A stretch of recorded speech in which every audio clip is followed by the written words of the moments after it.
Thomas Alva Edison. ఈయన ఒక గొప్ప శాస్త్రవేత్త. ఈయన గురించి ఒక్క మాటలో చెప్పాలంటే బల్బ్, ఫోనోగ్రాఫ్ లాంటి వాటిని రూపొందించిన ఒక గొప్ప అమెరికన్ శాస్త్రవేత్త మరియు వ్యాపారవేత్త. థామస్ ఆల్వా ఎడిసన్ 1000కి పైగా పేటెంట్ రైట్లను కలిగి ఉన్నాడు. 1899లో పారిస్లో ఒక గొప్ప వైజ్ఞానిక ప్రదర్శన జరిగింది.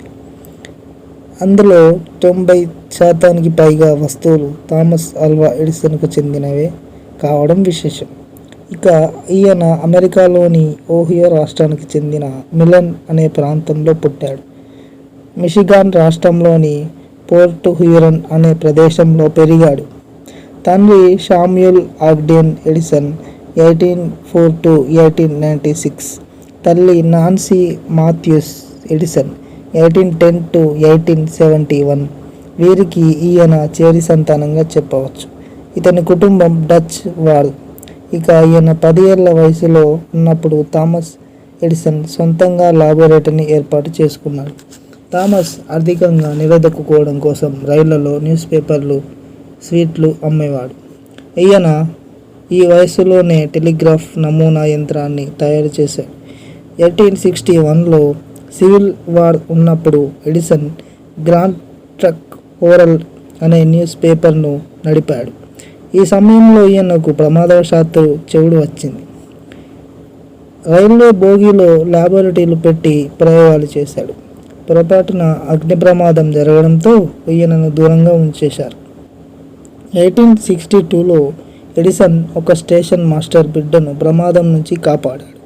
అందుకు ప్రతిఫలంగా ఈయన వద్ద నుంచి టెలిగ్రఫీని నేర్చుకున్నాడు. 1868లో టెలిగ్రఫీ పేటెంట్ను పొందాడు. అయితే తను బ్రతకడం కోసం స్టాక్ ఎక్స్చేంజ్ టెలిగ్రాఫ్ ఏజెన్సీలో పనికి ఉన్నాడు. తను టెలిగ్రాఫ్ పరికరాన్ని అమ్మేశాడు. అయితే తాను టెలిగ్రాఫ్ అమ్మేశాక దానికి $40,000 రావడంతో ఆశ్చర్యపోయాడు. అయితే తను అప్పటి నుండి తన ఆవిష్కరణలు ప్రారంభించాడు. 1878లో ఎలక్ట్రిక్ బల్బును కనిపెట్టాడు. అదే ఆయనను ఆర్థికంగా ఎత్తుకు తీసుకొని పోయింది. థర్మో అయానిక్ ఎమిషన్ గురించి కూడా అదే సమయంలో ఎడిసన్ చెప్పాడు. 1817 నుంచి 1889 ఈ మధ్య కాలంలో type writer, electric pen, gramophone,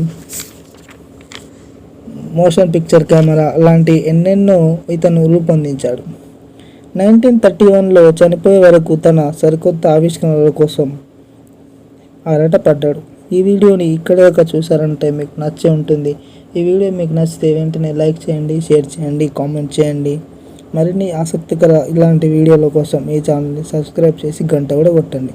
అయితే 1817లో ఫోనోగ్రాఫ్ పరికరాన్ని కనిపెట్టినప్పుడు ప్రజలు ఆశ్చర్యానికి గురయ్యారు. అతనికి మెన్లో పార్క్ యాంత్రికుడు అనే పేరు కూడా పెట్టారు.